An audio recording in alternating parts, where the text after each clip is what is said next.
कि आज आप पवित्र वजह से भी हैं, उसके बाद भी आज बाबा के दर्शन। बिल्कुल। देखिए, महादेव गढ़ जो है, मैं खांडवा गई थी। अशोक पालीवाल भाई हैं, मेरे बड़े भाई हैं, पिता समान है मेरे। तो वहाँ से महाकाल का सफ़र तो तय करना ही था। और रमज़ान जैसे इबादत वाले महीने में, रमज़ान जैसे पवित्र मुबारक महीने में, रमज़ान जो इतना परहेज़गार महीना होता है मुसलमानों के लिए, ऐसे मौके पर मैं महाकाल जी का दर्शन कैसे भूल सकती थी।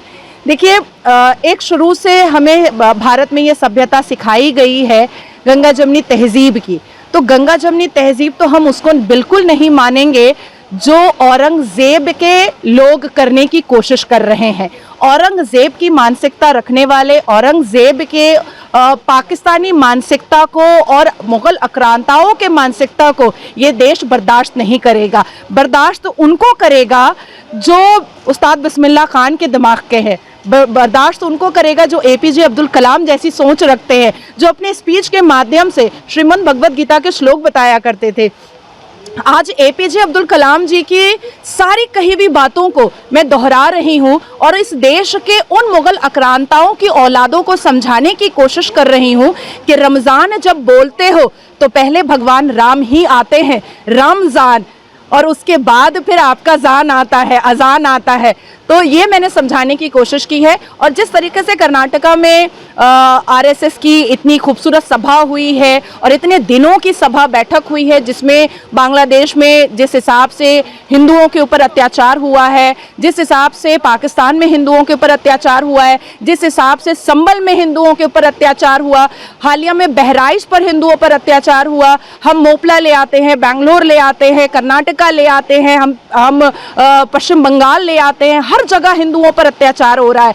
तो मुझे ऐसा लगता है कि आरएसएस की इस बात को आगे लेकर जाने की ज़रूरत है और जो पीओके हमारा था उस पर चिंतन और भी तेज करने की ज़रूरत है, क्योंकि एक तरफ हमें ये बताया जा रहा है कि पीओके अखंड भारत का हिस्सा दोबारा होगा, हमारा भारत जो कई टुकड़ों में टूटा वो दोबारा हम उसको अखंड भारत बनाएंगे, और दूसरी तरफ हम बांग्लादेश के हिंदुओं को अगर नहीं बचा पा रहे हैं तो ये हमारे लिए शर्म से सर झुकाने की बात है। हम अगर संबल में हिंदुओं को नहीं बचा पा रहे, हम अगर नागपुर में हिंदुओं को नहीं बचा पा रहे हैं, तो फिर हमारे जुडिशरी सिस्टम को और भी बेटर करने की ज़रूरत है। बाबा के लिए क्या करेंगे? बाबा आज दर्शन किए, कैसे अनुभव? आंखों में जल चले आए थे, आंसू चला आया था। और जब मैं आ रही थी तो अपने दोनों पिता स्वरूप भाई से मैं कह रही थी कि पवित्र जगह पर चरण रखते ही जो एहसास होता है वो खूबसूरत एहसास का आनंद ही कुछ और होता है।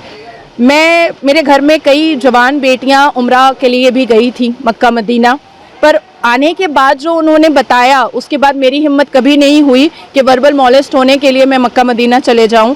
लेकिन जब भी मैं मंदिरों का दर्शन करती हूँ और जिस खूबसूरती से और जिस पूरे सभ्यता के साथ और पूरे प्रोटेक्शन के साथ मुझे जिस हिसाब से इतनी इज्जत के साथ, इतने सम्मान के साथ मुझे दर्शन कराया जाता है और सबकी नज़रें झुकी होती हैं और सबके ज़ुबान पर दीदी होता है, ये कहीं ना कहीं हमारे शांतिपूर्ण समुदाय के पुरुषों को सीख। अगर आप ये वीडियो YouTube पर देख रहे हैं तो हमारे चैनल को सब्सक्राइब करें और बेल आइकन को दबाना ना भूलें। अगर आप Facebook पर ये वीडियो देख रहे हैं तो हमारे पेज को लाइक करें।